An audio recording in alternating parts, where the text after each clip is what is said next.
fear, body awareness, physical symptoms, tightness in chest or throat, oversensitivity to noise, breathlessness, weakness in muscles, lack of energy, hollowness in the stomach, sighing.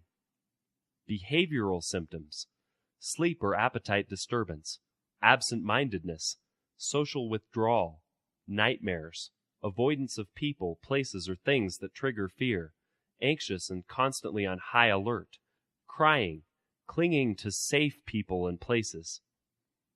In society, being afraid of something often denotes weakness or failure, but in essence, fear is a survival mechanism. As you know, your responder is involved in your basic survival instincts. One of its priorities is to keep you safe and alive. This is often called your fight or flight mechanism. Fear can be a positive motivator. If you wake up in the middle of the night and you smell smoke, you feel fear, which motivates your body to get out of the house. You feel fear if you don't have food or shelter, which motivates you to get up and go to work in the morning. If you feel the fear of losing a relationship, it will motivate you to start communicating or taking action to resolve differences. In fact, you may have felt the fear of certain consequences, which motivated you to start and continue this program. The problem with fear is that while there are occasional situations in our lives where we are in real danger, much of the time our fear is an illusion. The word fear forms an acronym that illustrates this illusion: false evidence appearing real. Through constant repetition over time, certain fearful thoughts and perceptions we have can become real to us.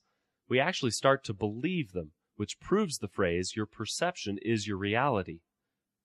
The question is, what fears have you practiced over time until you have come to believe they are real?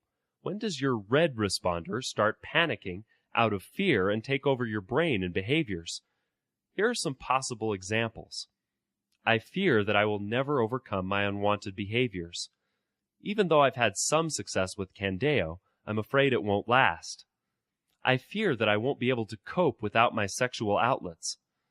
I'm scared that if anyone finds out about this dark side of my life, they will reject me and I will lose their love, respect, and approval. I'm afraid of being on the computer, seeing an attractive person, being at the bookstore. I'm scared of getting close to someone, being vulnerable and showing my true self. While these types of fears and many more may have some validity, most of the time they are simply based on our own perceptions and our false evidence appearing real. We all feel fear. It's a normal part of life and being human. The key is what we do with those feelings when they arise. When your red responder is crying out in fear, you have three basic alternatives. First, fight. You can head into the avoidance cycle where you clench your fists, grit your teeth, and go to war with your thoughts, urges, and fears. Of course, this will only wear you down until you finally give in and self-medicate through your unwanted behaviors. Second, flight. You can try to escape from your thoughts, urges, and fears by turning to your old drug of choice, sexual outlets. Third, FRC. The third option is you can face your fears with boldness, head on, and challenge, debate, and replace them with logic, reason, facts, and the truth. You can live by the motto, "I will not take counsel from my fears." You can seek positive thoughts and healthy outlets that calm your responder, meet its needs, and put your director solidly in charge. Every time you face and replace your fears, you shrink the fear circuitry in your brain and build new, healthy circuitry. With consistent practice, the fear gradually loses its power until finally it disappears altogether.